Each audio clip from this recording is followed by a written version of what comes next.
शाही इमाम पंजाब के फ्राइडे और शॉर्ट क्लिप बयानात सुनने के लिए शाही इमाम पंजाब स्टार HD को सब्सक्राइब कीजिए। शाही इमाम पंजाब स्टार HD। कर लिया, मैं आज से झूठ नहीं बोलूंगा। अब क्या हुआ, जब वादा करके निकला, चोरी का मौका सबसे पहले दस्तयाब हुआ। पुराने दौर में सवारियों से सामान गिर जाता था, लोग उठा लेते थे। उठाने लगा तो दिल में ख्याल आया कि प्यारे पैगंबर अलैहिस्सलाम ने अगर मजलिस में पूछा चोरी तो नहीं की थी, तो मैं इतने लोगों के सामने कहूंगा कि मैं इतना बड़ा सरदार हूं और मैंने चोरी की है। मैं नहीं चोरी कर सकता। ये दीन का फहम है, तदब्बुर है। ये बीमारी की जड़ को पकड़ा। कायनात के सामने भी ये नहीं कहा कि रोटी बांटो, कपड़े बांटो, लिबास बांटो, घर बांटो। फरमाया नहीं, मेरे साहबा इज्जत बांटनी है सबको। हमने यहां भी समझा रहे हैं, उलमा ने भी यही समझाया कि अपने आला तदब्बुर के साथ, फहम के साथ, जो सामने वाला आपके पास आया उसको अपने फहम के साथ, तदब्बुर के साथ उसकी बात इत्मीनान से सुननी है। फिर उसको तरीके के साथ दीन के ऊपर, क्योंकि दो तरह के लोग, जो इस्लाम की मुखालिफ ताकतें हैं उनसे किसी और अंदाज से गुफ्तगू की जाती है। जो अहले इस्लाम के दरमियान लोग मौजूद हैं, जिनको कोई शक है, जिनको कोई शुबा है, उनको अपने फहम और तदब्बुर के जरिए दीन के ऊपर कायम किया जाता है। एक दौर था इस मुल्क में, सैयदना हजरत मौलाना कासिम नानोतवी रहमतुल्लाह अलैह का, हजरत हाजी इमदादुल्लाह मुहाजिर मदनी रहमतुल्लाह अलैह जा रहे हैं दिल्ली की तरफ पैदल सफ़र के अंदर। एक गांव वालों के पास से गुजरे। उस दौर में बड़ी तेज़ी से लोग मुर्तद होने लगे थे। तो लोगों को पूछा कि भाई तुम नमाज वगैरह पढ़ते हो? तो उन लोगों ने इकट्ठे होकर कहा, जी नमाज तो पढ़ें, हम तो सालाना तौर के ऊपर ताज़िया भी उठाए। फरमाया ठीक है, कोई बात नहीं उठाते, क्योंकि वो उस दौर में उनके इस्लाम की दलील बन गई कि जब अगर कोई उनको इस्लाम से खारिज करने आता है तो वो कहते नहीं भाई हम तो मुसलमान हैं। तो अब उनको दीन के ऊपर रागिब करना, क्योंकि वो दीन में ही है, तो उसको अपने तदब्बुर के साथ करना है। अब कोई, हम लोग क्या करते हैं कि जो दीनी गुफ्तगू है, जब उसको उरूज पर ले जाते हैं तो दीनी गुफ्तगू को इस हद तक उरूज पे लेते हैं कि उसमें जाती रंजिश को ले आते हैं। अच्छा, जाती रंजिश का नुकसान क्या है आपको पता है? कुरान पाक ने जिक्र किया है कि अल्लाह की रस्सी को मजबूती से पकड़ो। इनकलाबी बात साथ में फरमा दी। फरमाया अगर तुम आपस में लड़ोगे तो तुम्हारी हवा उखड़ जाएगी। रस्सी रब की मजबूती से पकड़नी है, लेकिन अगर आपस में लड़े तो हवा उखड़ जाएगी। आपने सुना होगा अपने असातिज़ा से कि कुरान पाक में नबी अलैहिस्सलाम के बारे में अल्लाह ताला ने फरमाया सहाबा को कि मेरे नबी से अपनी आवाज़ को क्या रखो, पस्त रखो, धीमी रखो। अब तो नबी अलैहिस्सलाम हमारे दरमियान नहीं है, अब क्या करना है? अब हमारे देश को छोड़ के, बस हम मुसलमानों को छोड़ के जो भारत में है, पूरी दुनिया में ये आयत अब भी बड़ी तेज़ी से काम कर रही है। आप कभी अरब में जाएं, अजम में जाएं, अफ्रीका में जाएं, अमेरिका में जाएं, क्या रवाज है वहाँ?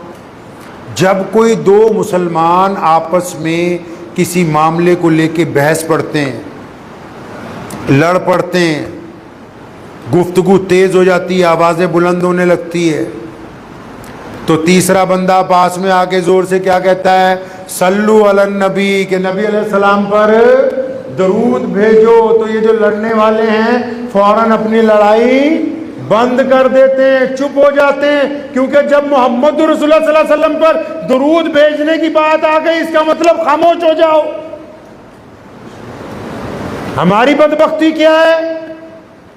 हमारी क्या बदबख्ती है कि नाउज़ुबिल्लाह हम हुज़ूर सल्लल्लाहु अलैहि वसल्लम का नाम लेके एक दूसरे के ऊपर ताने लगा रहे हैं। सैयद हजरत इमाम अबू हनीफा रहमतुल्लाह अलैह से लेके शाह वलीउल्लाह मुहद्दिस देलवी तक 1000 साल का जो अरसा गुजरा, एक आलिम ऐसा नहीं मिलेगा जिसने नबी अलैहिस्सलातु वस्सलाम की ज़ात को वजह निज़ा बनाया हो। एक आलिम ऐसा नहीं मिलेगा। 1000 साल की मुद्दत में एक भी आलिम ऐसा नहीं है। और आज हम नबी अलैहिस्सलातु वस्सलाम की ज़ात मुबरकत को वजह निज़ा बना लेते हैं मसाइल के अंदर। इस बात को ज़हन नशीन कर लीजिए, समझ लीजिए अच्छी तरह। आपने दीन को आगे जाके अप्लाई करना है। प्रोजेक्ट करना है दूसरों के सामने, तो उसके लिए दो चीजें आप में होनी निहायत जरूरी है। पहली बात, आपका दिल इस बात की गवाही देता हो। मैं हजरत मौलाना से रास्ते में कार में गुफ्तगू कर रहा था और मैंने बड़ी दर्दमंदाना बात हजरत को कही, आपको भी कहता हूँ। मैं कहा सबसे बड़ी ज़रूरत इस वक्त मौलवियों के आला किरदार के होने की है। सिर्फ कपड़े पहनने से तो हमारे मसला हल होने वाला नहीं है। आप सोचते कैसे हैं? आप गुफ्तगू से पहले राय कैसे कायम करते हैं? रात हम लोग खाने पे भी मैं अपने अहबाब को कह रहा था ये खाइए वो खाइए, क्या ये जितनी सुन्नतें हैं बातें हैं सिर्फ जलसों के लिए, उसके बाद है नहीं? पहनना क्या है, खाना क्या है, उठना कैसे, बैठना कैसे, गुफ्तगू कैसे करनी, दिल के अंदर के हालात कैसे होंगे, ये भी रसूलुल्लाह के हुक्म के मुताबिक होने चाहिए सल्लल्लाहु अलैहि वसल्लम। आप सल्लल्लाहु अलैहि वसल्लम क्या कहते हैं जी? आप सल्लल्लाहु अलैहि वसल्लम गुफ्तगू कैसे करते हैं? आइए वहां चलते हैं दोबारा। जंगे खंदक के मौके पर, जंगे खंदक के मौके पे नबी अलैहिस्सलाम ने पस मंजर समझ लीजिए जंगे खंदक का, कि नबी अलैहिस्सलाम को साहबा ने राय दी कि हज़रत बहुत बड़ा लश्कर आ रहा है मारने के लिए, हम खंदक खोद लेते हैं ताकि वो दुश्मन उस तरफ रह जाए, हम लोग इस तरफ रह जाएं। तो खंदक खोद रहे हैं, गर्मी के दिन हैं, प्यास के दिन हैं, भूख के दिन हैं, कहत के दिन हैं, खाना पूरा मैसर नहीं है, तेज़ी से खंदक खोद रहे हैं। तो एक जगह एक बड़ा पत्थर आ गया, क्योंकि पथरीली ज़मीन है, वो टूट नहीं रहा। सहाबा ने नबी अलैहिस्सलाम को इतला दी, या रसूलुल्लाह सल्लल्लाहु अलैहि वसल्लम एक बड़ी पत्थर की चट्टान आ गई, वो टूट नहीं रही है। तो नबी अलैहिस्सलाम खुद मौके पे पहुंचे। फिर कहता हूँ पस मंज़र को याद रखें, बैकग्राउंड को याद रखिए। अब वो पत्थर नहीं टूट रहा, नबी अलैहिस्सलाम खुद आ गए, गर्मी है, शिद्दत है, भूख है, खुद हथौड़ा पकड़ा आप सल्लल्लाहु अलैहि वसल्लम ने अपने हाथ में। एक जन्नती में 70 बंदों की ताकत, कितने जी?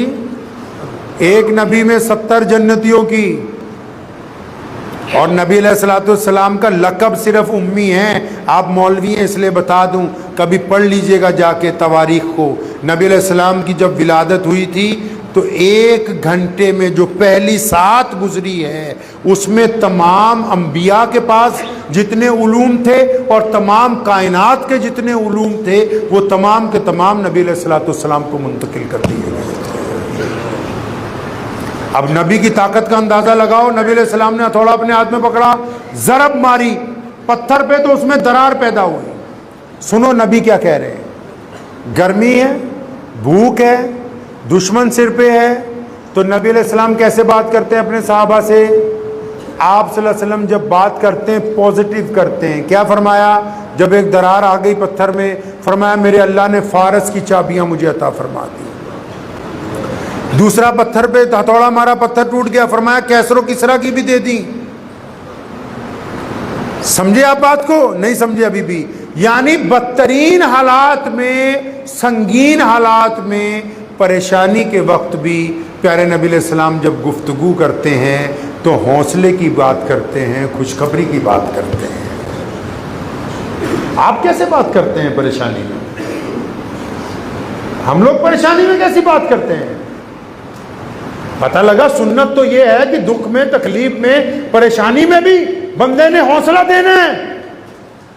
हम मिसाल के तौर पे किसी का कोई रिश्तेदार बीमार है, उसके 2-4 यार दोस्त अस्पताल पहुंच गए, अब उनको कोई मर्ज हो गया, कोई कैंसर हो गया या कुछ हो गया। अब जैसे ही वहां पहुंचे तो जब पूछेंगे कि अच्छा हजरत कैसे इलाज चल रहा है, क्या हो रहा है, ठीक है, तो क्या जो साथ में लोग जाएंगे तो क्या कहते हैं?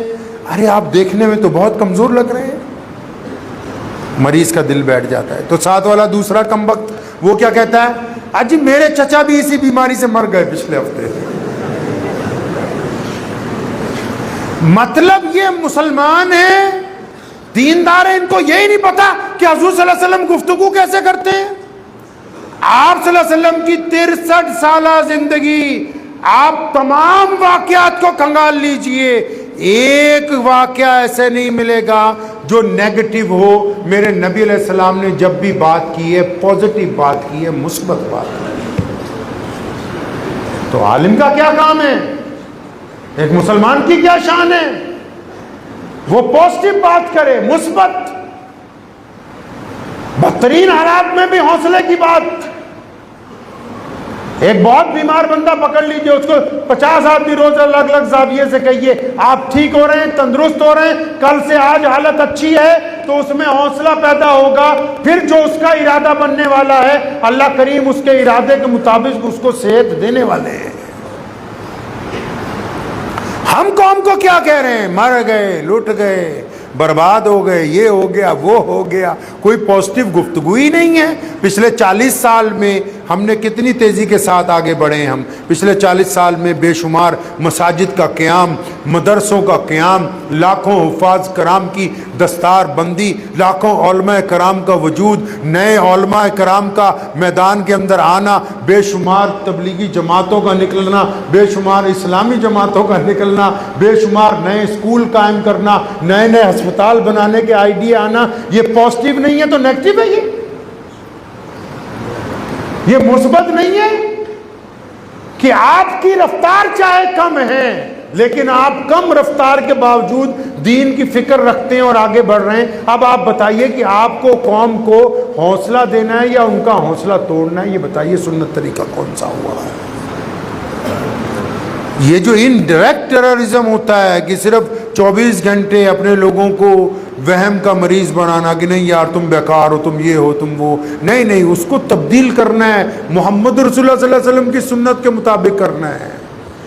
बात समझ गए आप इत्मीनान से? मेरी नहीं कि आप आलिम हैं, आपने अपने फहम और तदब्बुर के ज़रिए इस्लाम को आगे प्रोजेक्ट करना है। दुआ भी कीजिए, वक्त भी बहुत हो गया, अगला सफ़र भी अभी बाकी है, कि अल्लाह करीम मुझे भी और आप सबको भी इन बातों पे अमल की तौफीक अता फरमाए। व आखिर दावाना अल्हम्दुलिल्लाहि रब्बिल आलमीन।